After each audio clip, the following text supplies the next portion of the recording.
नमस्कार भक्तों, स्वागत है आपका एक सत्संग में। पिछली कथा में हमने जाना था कि शिव पुराण की कथा से कौन कौन से पापों की शुद्धि होती है, देवराज को शिवलोक की प्राप्ति कैसे हुई और चंचला को संसार से वैराग्य कैसे हुआ।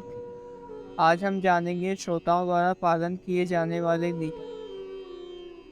शिव पुराण की पुण्यमयी कथा नियम पूर्वक सुनने से बिना किसी विघ्न बाधा के उत्तम फल की प्राप्ति होती है। दीक्षा रहित मनुष्य को कथा सुनने का अधिकार नहीं है। सबसे पहले कथा बोलने वाले से दीक्षा लेनी चाहिए। नियम पूर्वक कथा सुनने वाले मनुष्य को ब्रह्मचर्य का अच्छी तरह से पालन करना चाहिए। उसे जमीन पर सोना चाहिए, पत्तल में खाना चाहिए तथा कथा समाप्त होने पर ही खाना खाना चाहिए। सामर्थ्य मनुष्य को शुद्ध भाव से शिव पुराण की कथा की समाप्ति तक उपवास रखना चाहिए और एक ही बार भोजन करना चाहिए। घनिष्ठ चन्न, दाल, जला अन्न, सेम, मसूर तथा बासी अन्न नहीं खाना चाहिए।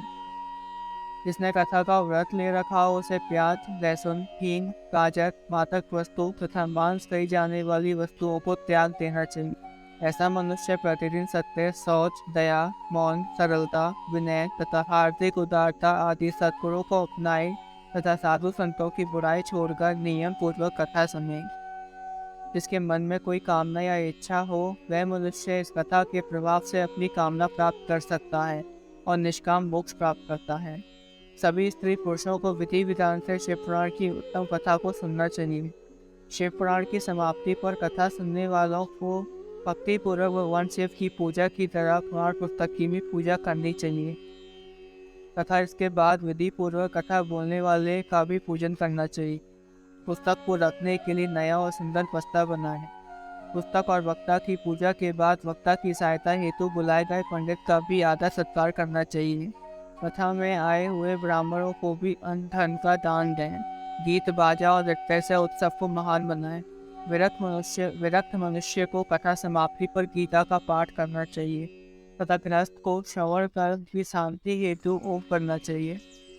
ओम रुद्र संहिता के श्लोकों द्वारा अथवा गायत्री मंत्र के द्वारा करें। यदि हवन करने में असमर्थ हो तो भक्ति पूर्वक भगवान शिव के सहस्त्र नाम का पाठ करें।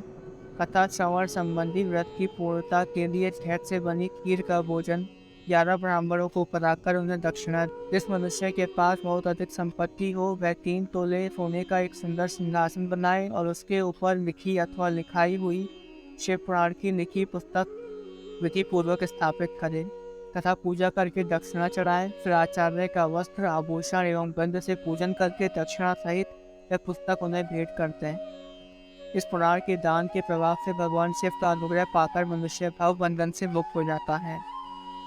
शिव पुराण को विधि पूर्वक संपन्न करने पर यह संपूर्ण फल देता है तथा भोग और मोक्ष प्रदान करता है। श्रीमान शिव पुराण सभी पुराणों के माथे का तिलक है। जो मनुष्य सदा भगवान शिव का ध्यान करते हैं, जिनकी वाणी शिव के गुणों की स्तुति करती है और जिनके दोनों कान उनकी कथा सुनते हैं, उनका जीवन सफल हो जाता है। वे संसार सागर से पार हो जाते हैं।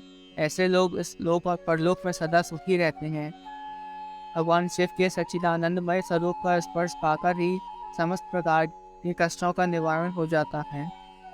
उनकी महिमा जगत के बाहर और भीतर दोनों जगह विद्यमान है।